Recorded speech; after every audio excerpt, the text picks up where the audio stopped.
Listen to me. I love you. It's okay. I love you.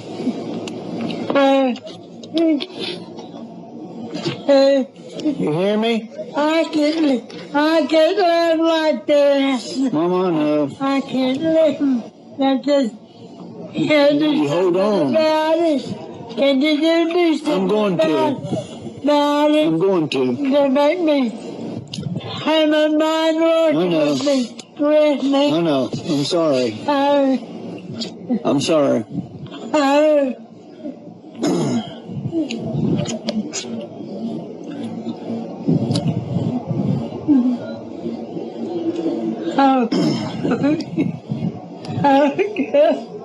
It's been so long to see that I got to see. I know. Yeah, hey. I know. Jay, and That's okay. Jay. This mother appears to be upset. She can't see her, I think it's her son. I'm not sure if he's outside of a window or on another video chat, but she's saying, I can't live like this. These are the images, obviously, YouTube doesn't want you to see, but we know this is happening. 650,000 people died in America last year from heart disease, approximately. Hundreds of thousands from cancer. All of those people are still going to be dying this year all alone. And my question to you is, what is, the mental health of our elderly when we think of what they're going through? So many of these people, even she's not dying yet, she's all alone. She's getting no interaction. No one's hugging her. She's not seeing her family. She's not seeing smiling faces that, that she brought into this world. What do you think when you look at that outcome? Yeah. There's something we call failure to thrive in the medical field, and it's where we can't really diagnose a specific condition. It's often either in very young or very old populations, and I see a lot of failure to thrive, especially in our nursing home patients who are, denied really basic human rights of connection. It's interesting, but there's also something called skin hunger, of the elderly, which is already a problem, obviously, if these are widows or widowers, who don't touch people literally, and it's saying skin hunger is saying, like, we all have a hunger to be touched, to be hugged, to be loved, and so this takes, it to a whole new dimension, that this isn't just a lack of touching, this is a lack of communication, period. And I'm thankful for technology, but all of us can probably agree that we've all been zoomed out recently, and, that there is nothing that replicates breathing oxygen next to another human being. And, especially when these are already people on the last season of their lives, and for us to not be able to be with them, even, I have some elderly patients in nursing homes that have just shared with me the horrors, and it's not just their loved ones they're isolated from, and I don't know if these restrictions have lifted some, but I know when the shutdown first began, they couldn't even communicate with other people at the nursing home. They were literally quarantined to their room.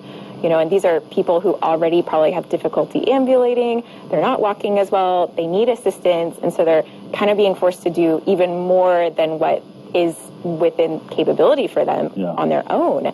And so it's really awful. Not to get personal, but while we were going through this pandemic, you lost the patriarch of the family, your grandfather. Yeah, so my grandfather was like the rock of the family. He was everyone's dad. And he got sick and was too afraid to go to the hospital because of coronavirus. And unfortunately, he waited too long. And he had surgery, emergency surgery, but was in the ICU for 5 days. But he was all alone. No one could see him. No one could visit him. And you wonder, are they treating him right? Is he getting the right medication? Like, this is somebody that family was his whole life. And to just die alone. Like, I had to call and beg the nurses to let me talk to him on the phone to say goodbye. And they did, and I'm so thankful for that. But no one else was allowed to call because it was too much to put the PPE on, to hold the phone up to his ear. And I can't imagine what he felt like dying alone in a weird, strange place without his family. And then my grandmother who is his wife. She has Alzheimer's. But she's been locked in her house alone since March. No one's allowed to see her. And we FaceTime with her and we call her, but she's always saying, why can't you see me? When can I see my family? Like, I miss you guys. I want to give you a hug. It's just, it's so inhumane. Like, I would risk getting COVID in a heartbeat to be there for that moment, because that's what makes us human. Like, we're just robots if we can't experience those moments with the people we love. So it's horrible what's happening to our kids and what's happening to the elderly. And it needs to end.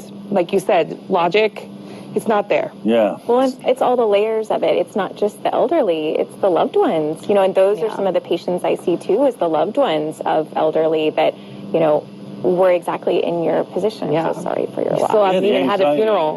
The anxiety, wow. I mean, and the anxiety of not being able to help your mom, your dad in those last moments. Yeah. And not have that closure, and, a lot of religions and cultures have end-of-life procedures that they like to do, and what are we doing for all of that either? There's so many dimensions to being a human, more than just getting COVID or not getting COVID, and I think we're missing the conversation about how intricate and complex human beings really are. And these things are not, in my mind, none of this is a part of the equation. No. The equation is one simple equation. We have this virus that is so ineffectual, as DeSantis pointed out. 99.98% of us are going to have no issue whatsoever. We're destroying our lives. We're destroying our mental health.